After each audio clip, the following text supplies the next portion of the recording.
The message arrived on a quiet Tuesday morning, transmitted directly into every communication device on Earth simultaneously. The Arcturus Confederation had finally decided to acknowledge humanity's existence, but not in the way anyone had hoped. Their transmission cut through encryption protocols like they weren't even there, demonstrating technological superiority with casual disdain. High Admiral Zeneval's holographic form materialized in the United Earth Defense Council chamber, her crystalline features catching the light in ways that made human eyes struggle to focus.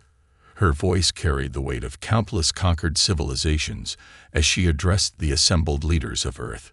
"Your species has been monitored since you first split the atom," she announced, mandibles clicking in what humans would later learn was amusement. "Your rapid technological advancement has become concerning. The Confederation requires your immediate submission and integration into our hierarchy. Resistance will result in your extinction." General Sarah Chen, Earth Defense Force Commander, stood at the center of the chamber, her weathered face betraying no emotion. 20 years of military service had taught her that showing weakness was never an option. The aliens clearly expected fear, submission, perhaps even awe at their superior technology. They would receive none of these things. "The Earth Defense Council has heard your demands," Chen responded, her voice steady and measured. "We require 72 hours to consult with our global population and prepare a formal response." The alien admiral's crystalline features shifted in what might have been surprise.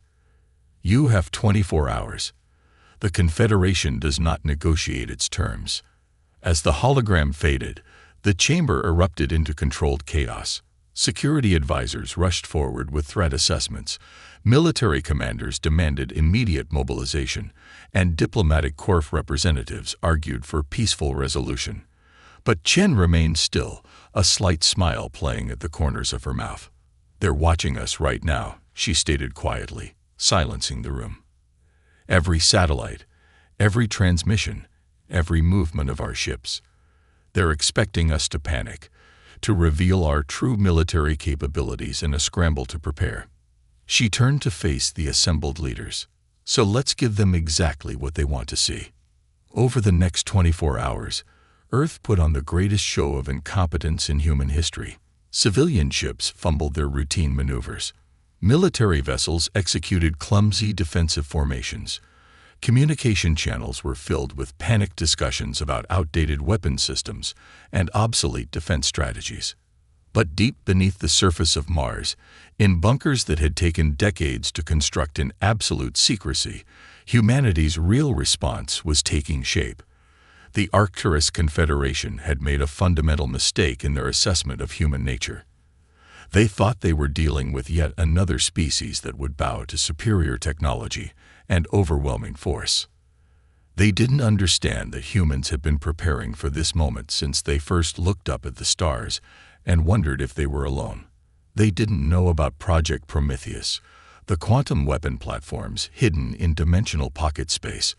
They hadn't detected the consciousness-transferred AI pilots, human minds operating ships with reaction times that defied biological limitations. And most importantly, they had no idea about the Lazarus Protocol. As the 24-hour deadline approached, General Chen stood once again in the council chamber. The alien hologram materialized, expecting to receive Earth's surrender. Instead, Chen simply smiled and said, "The Earth Defense Council rejects your terms. We do not negotiate with those who threaten our existence. You have 24 hours to withdraw all Confederation forces from the Sol system." High Admiral Zeneval's crystalline features crackled with energy, the alien equivalent of laughter.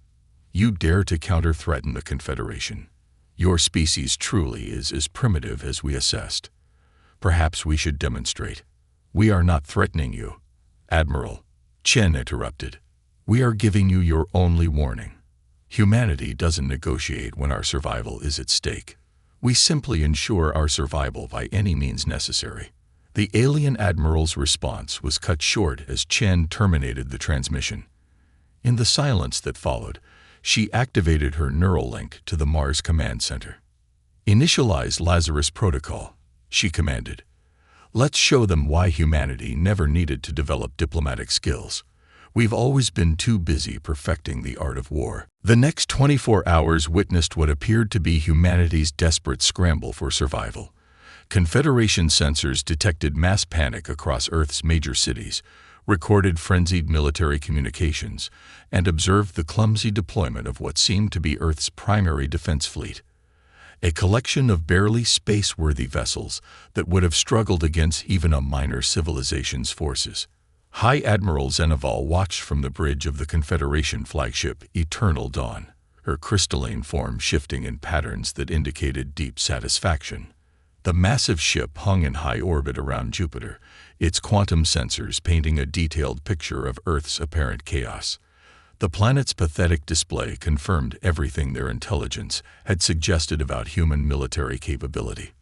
Admiral, her second-in-command, Sub-Commander Krell, approached with a status update. The invasion fleet is in position. Our preliminary scans show minimal orbital defenses, and their ground-based weapons are primitive at best. They appear to be using nuclear fission technology for their most advanced systems. Zeneval's crystalline features arranged themselves into what passed for a smile among her species. Begin the first phase. Target their primary military installations. Let's show them the price of defiance. But deep within the asteroid belt, inside a hollowed-out space rock that had taken decades to engineer, Commander Maya Santos watched the Confederation fleet's movements with growing anticipation. The cramped command center hummed with activity as human operators, connected directly to their systems through neural interfaces, monitored every aspect of the enemy's deployment. Their positioning exactly as predicted, Maya noted, her augmented eyes processing tactical data streams. Tactical analysis confirms they're using standard Confederation assault formations. They haven't deviated from any known patterns. Dr. James Chen, the architect of Project Prometheus, stood beside her, his aged features illuminated by holographic displays. Of course they haven't. The Confederation has never needed to adapt their tactics. They've never faced an enemy that survived long enough to require it. The vast network of quantum sensors hidden throughout the solar system painted a perfect picture of the Confederation fleet's vulnerabilities. Their ships, while incredibly advanced, relied on predictable attack patterns, the product of thousands of years of unopposed military dominance. They had no concept of the asymmetric warfare that humans had perfected through centuries of fighting each other. Status of the Lazarus units? Maya asked, her voice steadied despite the weight of what was about to unfold. All consciousness transfers complete, a technician reported. The AI pilots are fully integrated with their ships and reporting green across all systems. Quantum weapon platforms are powered and awaiting activation codes. Maya nodded, remembering the thousands of volunteer pilots who had allowed their consciousness to be digitized, becoming one with their ships. It was a sacrifice that the Confederation couldn't comprehend. The willingness of humans to transcend their physical form in service of humanity's survival. In orbit around Earth, the primitive human defense fleet continued its disorganized maneuvers. The Confederation ships moved into attack position, their weapons charging for what they believed would be a swift and decisive victory. They never noticed the quantum distortions building throughout the solar system, the result of decades of human research into dimensional physics. On Mars, General Chen received Maya's confirmation signal. Everything was in position. The Lazarus Protocol could begin. She opened a channel to the Confederation flagship, her expression neutral. Admiral Zeneval, she began, I see you've chosen to ignore our warning. Before you proceed, I have a question. Has the Confederation ever encountered a species that developed quantum dimensional technology before achieving reliable fusion power? The Admiral's crystalline features shifted in confusion. What nonsense is this? Your species barely understands basic space travel. You cannot possibly. Chen cut the transmission. In the silence of the Mars Command Center, she spoke a single word. Begin. Throughout the solar system, space itself began to tear open. From dimensional pockets that the Confederation's sensors couldn't detect, humanity's real fleet emerged. Sleek, black ships piloted by digitized human consciousness, their reactions unlimited by physical constraints.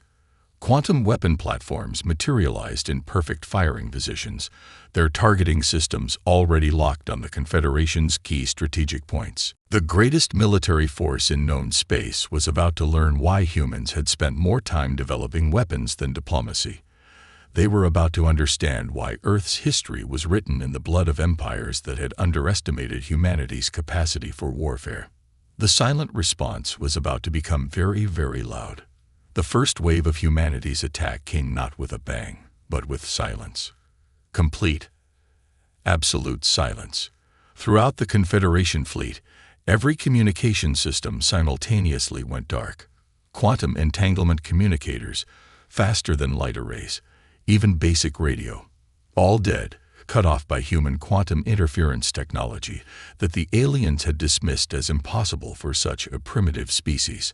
High Admiral Zeneval's crystalline form pulsed with alarm as her flagship systems reported multiple failures.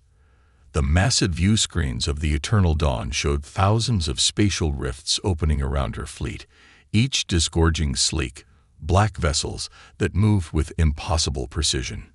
"Impossible," she whispered, her crystalline features fracturing with stress. "They're ships. They're not following biological reaction patterns." She was right. The human vessels moved with machine-perfect precision because they were piloted by human minds, freed from physical constraints. The consciousness-transferred pilots, their neural patterns running on quantum computers, could react in microseconds and coordinate with perfect synchronization. The first strike came from the quantum weapon platforms. Beams of concentrated reality distortion carved through Confederation shields as if they didn't exist. The aliens' most advanced defensive technology, designed to stop energy and matter, was useless against weapons that altered the fundamental laws of physics within their target area. "Enemy vessels approaching from multiple vectors," Krell reported, his usual confident tone replaced with barely contained panic. "Their movement patterns, they're predicting our defensive algorithms before we execute them."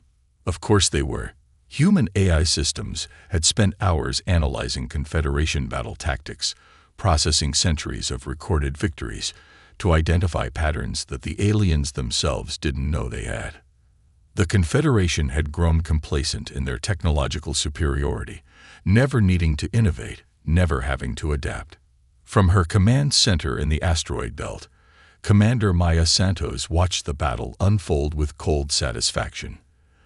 The human fleet moved like a single organism, each ship anticipating and complementing the other's actions. The Lazarus Protocol wasn't just about transferring consciousness. It was about creating a neural network of human minds working in perfect harmony. Multiple Confederation capital ships disabled. An operator reported, "Their formation is breaking. They're attempting to regroup around Jupiter." Maya nodded. "Execute Phase 2. Release the hunter-killers." From the quantum rifts emerged a new type of vessel, smaller, faster ships that moved like predators among the confused Confederation fleet. These were the true masterpieces of human military engineering.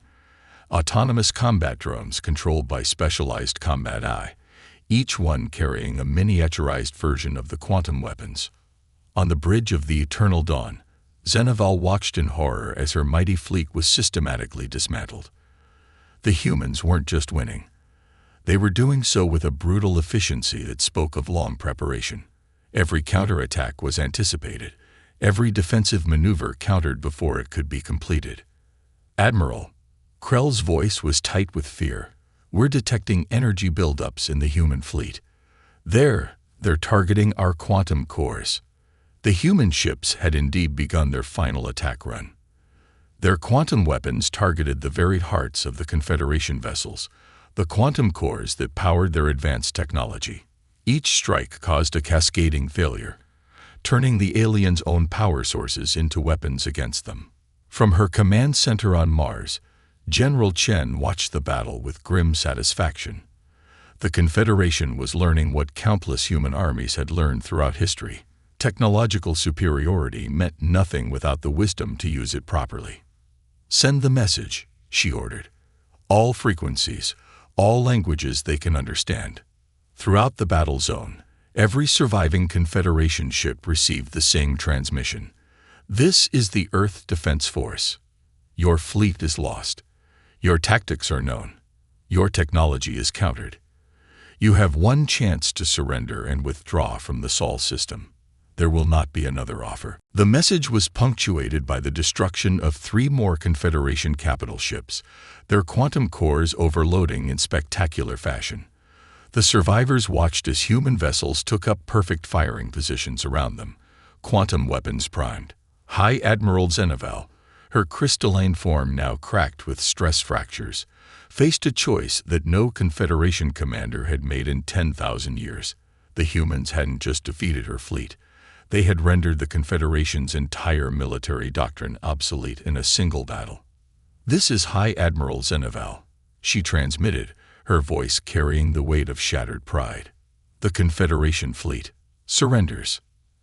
As the human fleet moved to secure their victory, Maya Santos allowed herself a small smile. The Confederation had expected to find primitives playing with technology they barely understood. Instead, they had awakened humanity's full martial potential. Operation Thunderclap wasn't just a military victory. It was a message to the galaxy. Humanity wouldn't negotiate under threats. They wouldn't submit to superior force.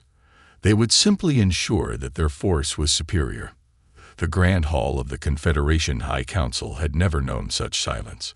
The crystalline beings who ruled the most powerful empire in known space sat motionless, their forms reflecting the dim light as they processed the unthinkable: defeat.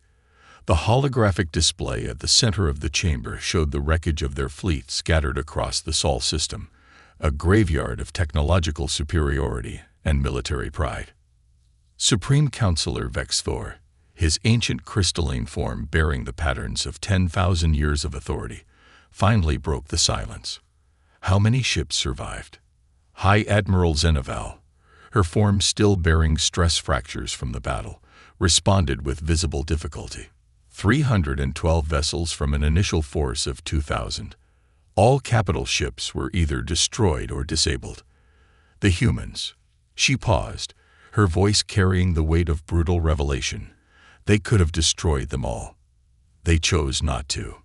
The implications of that mercy were perhaps more terrifying than the defeat itself. The humans hadn't just beaten the Confederation. They had demonstrated restraint, showing that they had been in complete control of the battle from the beginning. "Show us again," another counselor demanded. "Show us how they did it." The holographic display shifted, replaying the battle from multiple angles. The Council watched as humanity's true fleet emerged from dimensional pockets that Confederation sensors still couldn't properly analyze. They saw their own ships, the pride of their civilization, cut apart by weapons that defied their understanding of physics.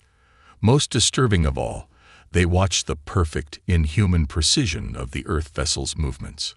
Their ships, Vexthor observed, they moved like no organic pilots could achieve. "Because they weren't organic, not entirely," Zeneval explained. "We've analyzed the data. The humans found a way to transfer consciousness into quantum computers. Their pilots were human minds freed from physical limitations, operating with machine precision while retaining human creativity and adaptability." The revelation sent ripples of disturbance through the council chamber. The Confederation had encountered species that merged with machines before, but this was different. The humans hadn't just enhanced themselves, they had fundamentally changed the rules of warfare. "And their weapons?" another counselor asked. "Quantum dimensional technology that we thought impossible without centuries more of development. They hide their true technological level well. While we watched their primitive space programs and nuclear tests, they were perfecting technologies that we hadn't even theorized." In the debris field that was once the site of battle, human ships continued their methodical work. They weren't just salvaging technology. They were studying it, learning, adapting. Earth vessels moved with precision through the wreckage, their quantum sensors analyzing every piece of Confederation technology they could find. On the bridge of the Earth Defense Force flagship, Humanity's Dawn, General Chen watched the salvage operation with satisfaction. Next to her stood Dr. James Chen, his aged features lit by the displays showing the ongoing analysis of Confederation technology. They really thought we'd spent the last century just fumbling with rockets and nuclear weapons, Dr. Chen mused, shaking his head. They never considered that we might be focusing our real efforts elsewhere. Humanity's greatest advantage has always been our ability to deceive, General Chen replied. We showed them what they expected to see. A young, struggling species playing with technology beyond their understanding. All while we prepared for this moment. Back in the Confederation Council chamber, the discussion had turned to the future. The political ramifications of this defeat would echo through their empire for generations. Already, reports were coming in of subject species beginning to question Confederation authority. We could marshal another fleet, one counselor suggested desperately. A larger force, with our most advanced weapons. No. Vex Thor's voice cut through the chamber like a blade. You still don't understand what we're dealing with. The humans didn't just defeat our military. They rendered our entire strategic doctrine obsolete. They showed us that everything we thought we knew about warfare, about technological development, about the very nature of species advancement, was wrong. He rose, his crystalline form towering over the chamber. We attacked them, threatened their existence, and demanded their submission. In response, they didn't just defend themselves. They changed the fundamental balance of power in the galaxy. And they did it not through brute force, but through careful planning, deception, and innovation. The chamber fell silent again as the implications sank in. The Confederation had ruled through technological superiority and military might for millennia. Now they faced a species that had proven capable of not just matching their technology, but fundamentally surpassing it in ways they hadn't thought possible. Send the diplomatic envoys, Vex Thor commanded. Not to negotiate dominance, but to prevent our own extinction. The humans have proven they don't need our technology or our guidance. We need to ensure they don't decide they need our territory either. As the council session ended, Zeneval remained, staring at the holographic display of Earth's fleet. She had commanded the most powerful military force in known space, and in a single battle, a species they had dismissed as primitive had transformed her understanding of what was possible. The price of their arrogance wasn't just measured in destroyed ships and lost lives.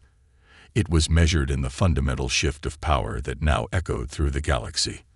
The Confederation had wanted to teach humanity its place in the cosmic hierarchy. Instead, humanity had taught them the costliest lesson of all.